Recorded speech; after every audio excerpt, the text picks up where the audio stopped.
ladies and gentlemen of the audience. If you have a question, go ahead and make sure you say it nice and clear so we all can hear it. And if you're a speaker, maybe you can repeat the question so everybody can hear it also. Thank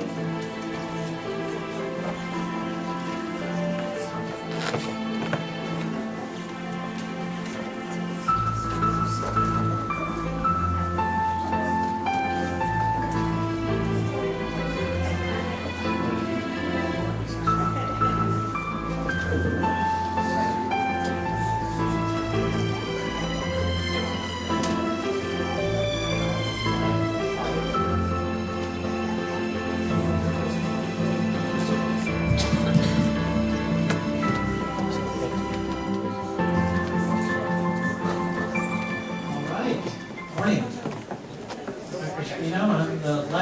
Before lunch, so people hungry yet? Right, and so I will kind of reiterate some of the what was mentioned before. I think one of my tasks here is to pull this together in a practical way. You've seen various facets, Dr. Salazar's talk, Dr. Brian's talk, very interesting talks about putting the basic pieces together. Now. What I'm going to do is kind of put it together in terms of where the rubber meets the road. So what I hope to do in my time is to give a little cultural context. Some of the questions that came from the audience were fairly directed in that way. Move quickly through the evaluation piece and then kind of give you some of what I've been dealing with. I retired from the university last fall and started with Texas Department of Aging and Disability, which is a very different population of Mexican-American elders with dementia. We'll talk a little bit about that.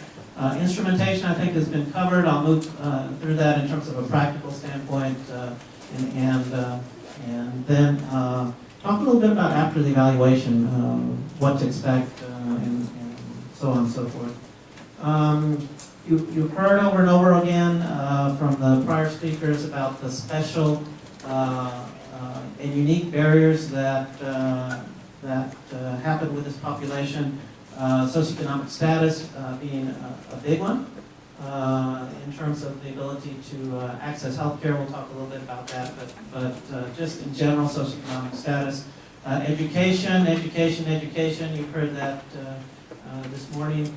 Mentioned over and over again, the population has issues with education, communication issues, and then I'll talk a little bit about traditional family roles. Socioeconomic status, I think the key things of what I want to bring together for you all are the issues of what does that limit us in terms of doing. We have issues in terms of private care options. We have family members taking care of individuals and extended family members, mainly because of the limited options in terms of what's available in the community. There's a limited access to respite care. So again, what we see is this in this population is many times the emergency room is the first place of access and the place where folks come. They drop off a mom and they're just exhausted and there's no other options in terms of respite. That can be seen very differently by the emergency room doctor on a Saturday night. But really what's going on there is the caregiver burden that's been overwhelmed there. Private attendants are not available. Again, it's a 24/7 job at some point, and so it becomes very stressful. A lot of these patients enter managed care. Of course, then you have limits in terms of ability to access specialist care, other things in that regard. Co-pays can be a big problem for this population, certainly in the context of going from specialist to specialist, back to the primary care doc. All of those co-pays can tend to add up. And then the whole aspect from a socioeconomic standpoint of long-term care and when that decision or if that decision can be made. Educational issues, you heard that earlier from Dr. O'Brien in terms of being a big issue. From a practical perspective, that impacts on the evaluation, that impacts on the ability to communicate treatment options, and again, it creates problems in terms of the primary care doc really interfacing with the family and can create problems in accessing care. Communication issues. I want to touch on this. This is something that is fairly common just because of the multicultural and diverse American healthcare workforce. The Mexican-American elder takes cues, mainly nonverbal cues. So they look at dress, they look at behavior. We had a very interesting case that we worked with the ethics committee on, that the individual family member was, the older person obviously had a catastrophic illness secondary to the cardiovascular disease that were mentioned, and so was in the ICU. Obviously needed to be taken off of life support. But the family, and in particular the wife of the elderly gentleman, adamantly refused to do that. And when we actually went and spent some time, talked to her in Spanish, she was going through this process because the resident had disrespected her in two ways. One, in terms of dress, and the second, in terms of behavior. It was very interesting. The behavior wasn't towards her.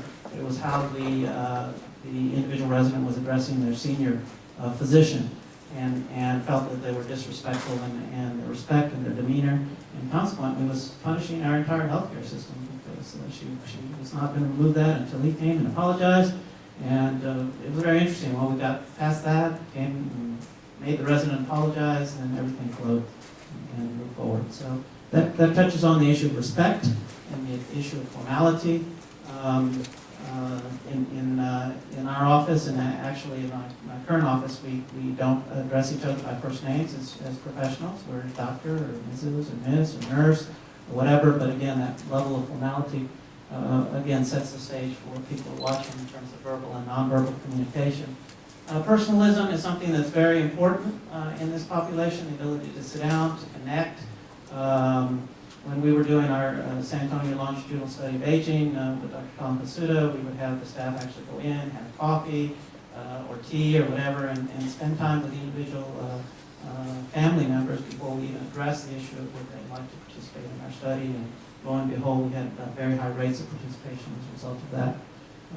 And then relevant translation, and that's kind of interesting because what you've heard this morning, you've heard of tau and ApoE and all of these pieces, and again, Dr. Bryan mentioned the whole issue of the primary care doc has about 15 minutes, and he's being generous. We have about 5 minutes to deal with that process. So you take whoever the most relevant translator, usually a daughter or a granddaughter who has limited Spanish-speaking skills. And again, you're not able to communicate the nuances necessary to really work through this process. And the danger there, of course, is then you run into the issue of respect, formality, and errors in those areas, which increase time and burden to this population. Traditional family roles are also very important in terms of family care. The adult daughter or daughter-in-law are the ones that usually provide the direct caregiving and the direct caregiving support.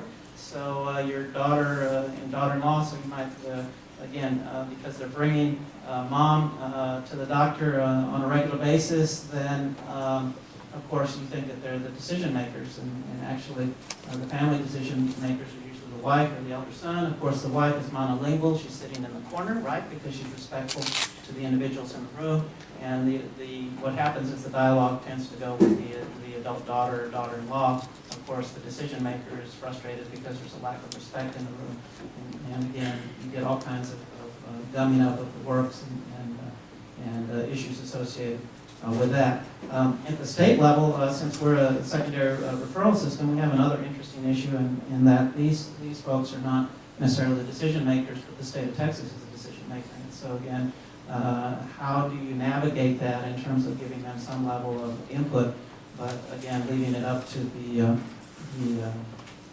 the state of Texas to make the actual decision. Long-term care is not a viable option. Again, most of the research sees that as a kind of a failure on the part of the family unit, so it's usually not a choice. It's usually a choice of last resort in this population. And then we'll talk a little bit about end-of-life issues. That's really complicated in this population. The bottom line of all this is it takes time, and again, as geriatricians, we can stretch that into 15 or 30 minutes, but sometimes it's not enough time. And then again, when they come back for the second visit, it may be a different daughter-in-law who comes in, so subsequently you never get the traction in terms of getting some continuity with this individual in terms of their care plan in that regard. We did a quick and dirty study way back, and again, it kind of confirms what Dr. O'Brien said, the 10% at moderate to severe stage they did to our Alzheimer's dementia unit. And again, that creates problems because you're already down the tracks in terms of what you have to deal with. In addition, one of the major things we see, they tend to present with behaviors. And so they're presenting with behaviors, you have to deal with behaviors, and that can create a whole lot of issues because we're really treating the behaviors where there are other issues that are associated with where they're going to go, where they're going to go with which daughter, so on and so forth. Let's talk quickly about how this disease process is perceived within the individual and the cultural context itself. Memory loss can be seen as part of normal aging. So again, there could be some denial just because of the cultural context of that. Get old and forget everything. Actually, his gray hair, he's a little older, so he may not remember things quite as well as he used to. That's part of normal aging. Memory loss is seen as a mental illness, and that's something that we hear over and over again. So you're telling me that my dad is crazy?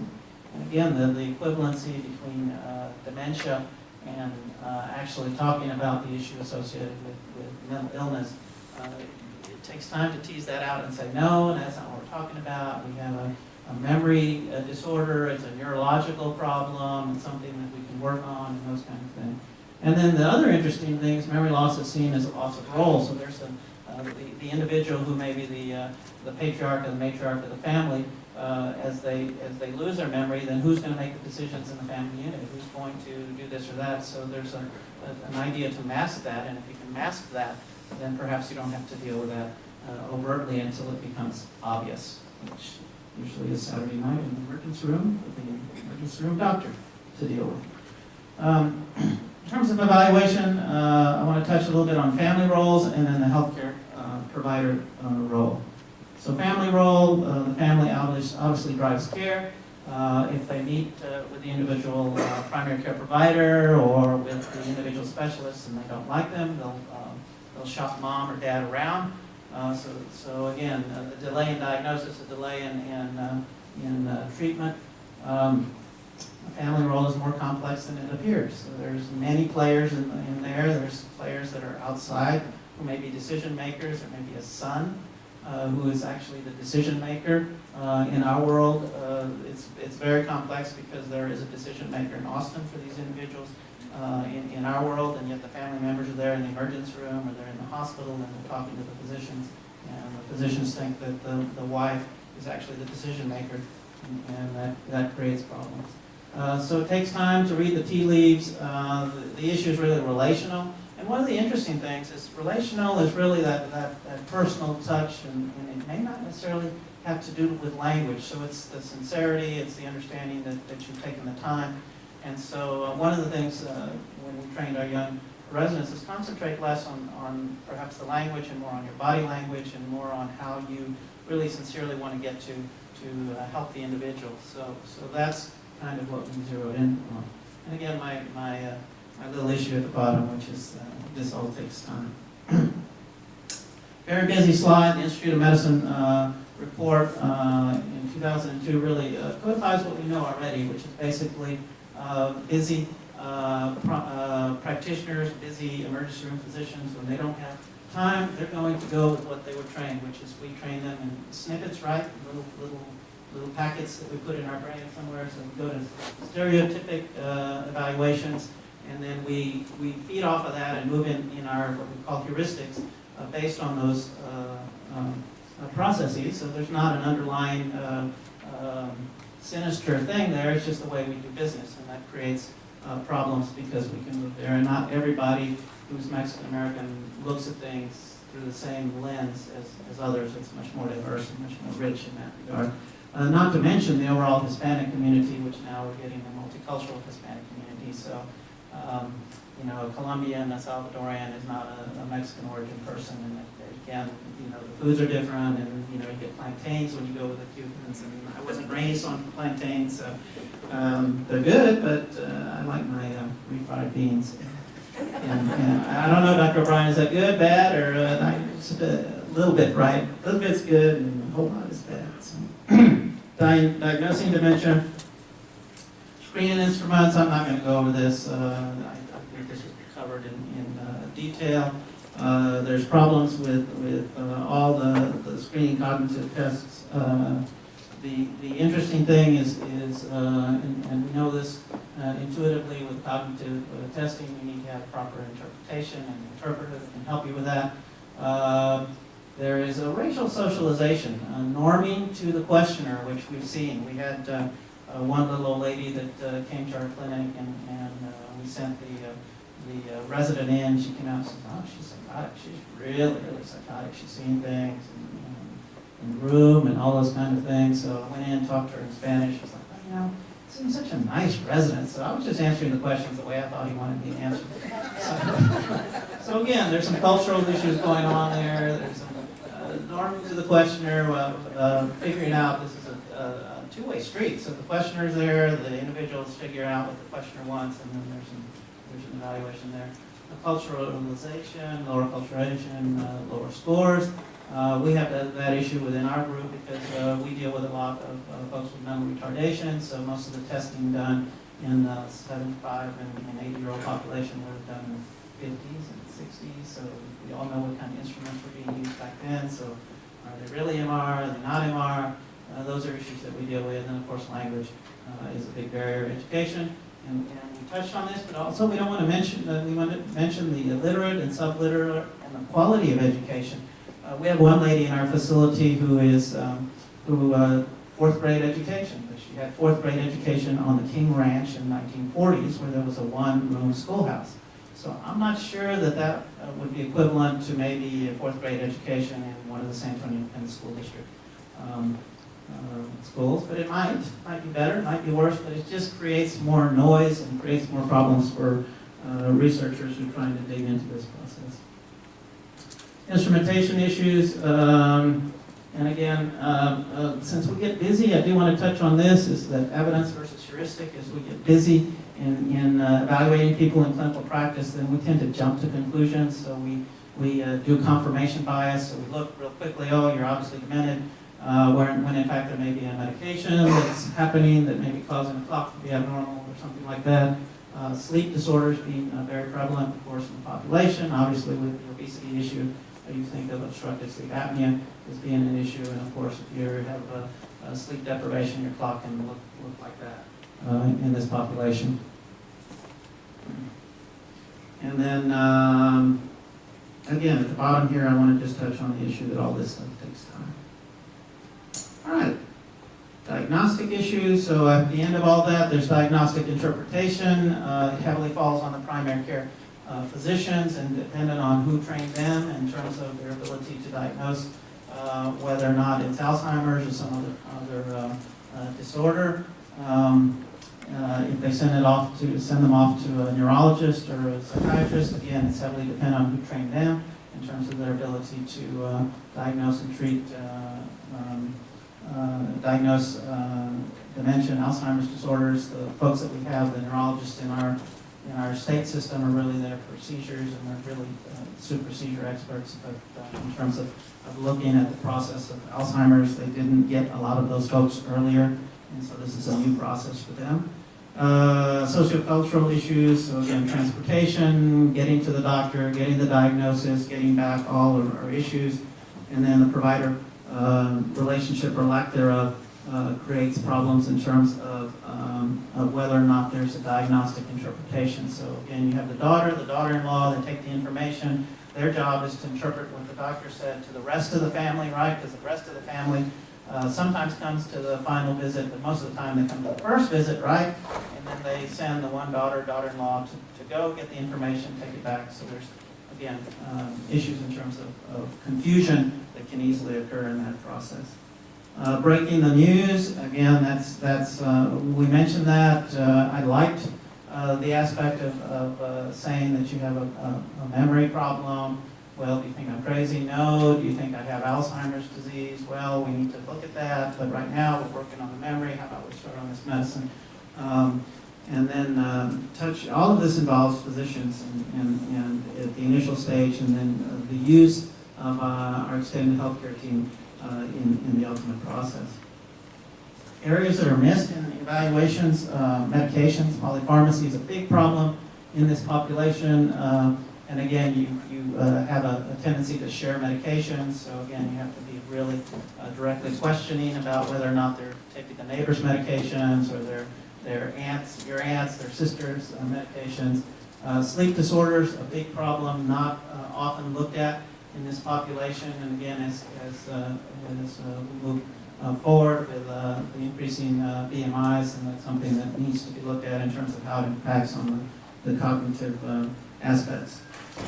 Finally, long-term care. The transition to long-term care is seen as a failure on the part of the family. There's a tremendous amount of guilt.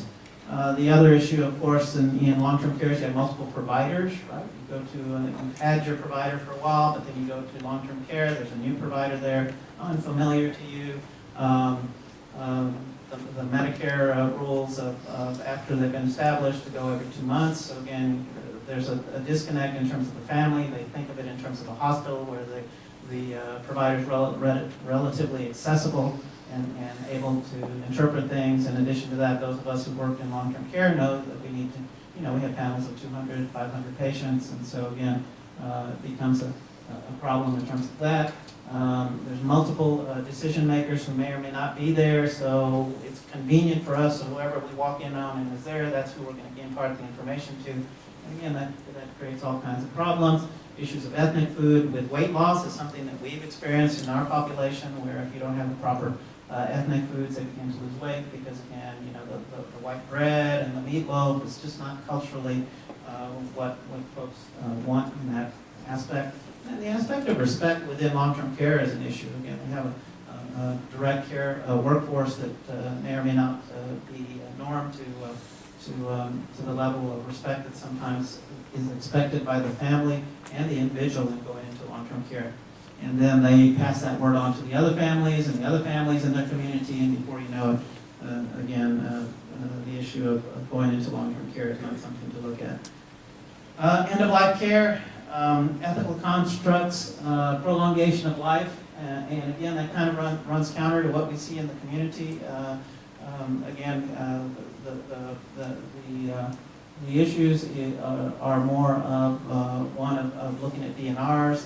It's a big issue on the table.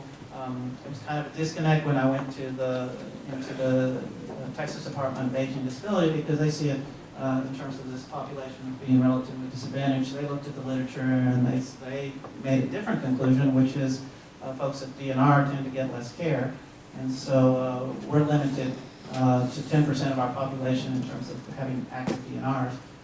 So it's a very interesting, different system that I work in. Best interest versus autonomy, and again, this is something that I've enjoyed transitioning from the community into the state, because again, best interests tend to be mixed very well with autonomy in that process. We tend to look at autonomy in very different terms in the community, and that can create problems because the families may in fact have the best interest and maybe the best interest of the individual. Religious preferences, we don't talk too much about that. Very important in this population. Very important to address that up front and get what their sense is. The other thing that's good about this is you can enlist the priest or the minister or whatever to help in terms of moving through the end-of-life care, and that should be done earlier rather than later, because that can be helpful in moving the process forward. And then finally, deciding who the decision maker is. Can't tell you how often we've spent 45 minutes talking with the daughter-in-law. At the end of the day, the son calls and said, "Now I want to come in and I want you to repeat that." So very important to decide up front who the decision makers are and make sure they're in the room.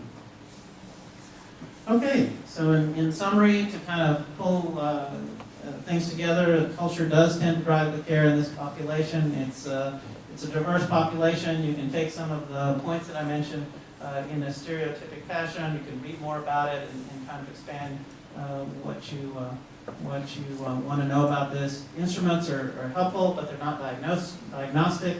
Time pressures and complexity can lead to difficulties in terms of diagnosis and treatment.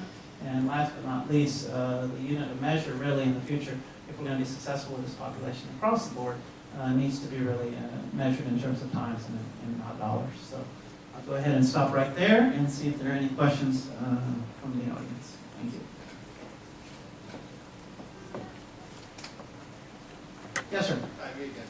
I just wanted to ask, like, you were showing the statistics earlier in your presentation, and this is going to kind of be a multiple thing, but do you think with the military base being here, with the change of the multicultural Hispanic population to the Puerto Ricans, Colombians, whatever, coming in, retiring, pre-K for SA, minimum wages increasing, Obamacare, do you think it will change those stats in the next 20 to 30 years? So let me see if I can wrap my head around your question. So the question is, is the traditional cultural unit going to change over the next 30 years? And the short answer is probably within the San Antonio area, because again we're a large urban population like Houston or Dallas. I think we're by definition a dynamic system, and so we'll see that. But it's been interesting because as again, working with the state, we have 5, 6 county catchment area, rural areas, and again, it's much more traditional than I thought. We're talking about me moving into an area where we're back in the 40s, 50s, and we're still dealing with some of those cultural nuances. And of course, the family is very nuclear, and they're all involved, and they're there all the time, and they want to know what's going on. And so the short answer is the next 20 or 30 years. I think you're going to see a mix, but I still think you're going to see the traditional pieces there. And I wouldn't have said that maybe a year ago when I gave this talk, but now that I'm looking and seeing that I was living in a very different environment, tertiary care center, where we see patients that have been filtered through. And again, some of the filtering through includes folks that speak English, that are less traditional, because the others are excluded by all of the barriers that I mentioned here. So very interesting. Yes, ma'am. You mentioned the role of dress and respect. Can you elaborate on that? Yes, so the question is can I elaborate on the role of dress and respect? And of course, the dress piece is very important. Again, they're very interesting. The research shows that for pediatrics and pediatric patients, of course, the dress is not as important. For older patients, and certainly for this population, it's very important. So appropriate professional dress is acceptable for our physicians. It was ties, obviously not coats. Black coats were acceptable. And again, on my campus, it's very interesting because you have a mix of folks. So again, tie is generally okay for women. No open-toed shoes, those kind of things. The respect piece is all about how we interact, and again, we become more of an informal population. But again, when a senior physician comes in, and part of the culture is that, you used to get up, and again, don't do that anymore. But at least some level of looking up, not being on your iPhone or whatever. I mean, those kind of pieces are. And I think the point there was we're being observed when we go into the room. We don't think so. We think we're observing. And it's the other way around as well. As they're observing us, and they're seeing how we interact, and they see how we interact with them and with each other. And so that, again, creates these, and again, I gave you out-of-the-box case, but there are very little nuances in terms of saying, he's a good doctor, he's a bad doctor, that's a bad place to go for care, that's a good place to go for care. And that all comes into that milieu. Other questions? Everybody's hungry. Thanks so much for your time. I'll be up here for sure.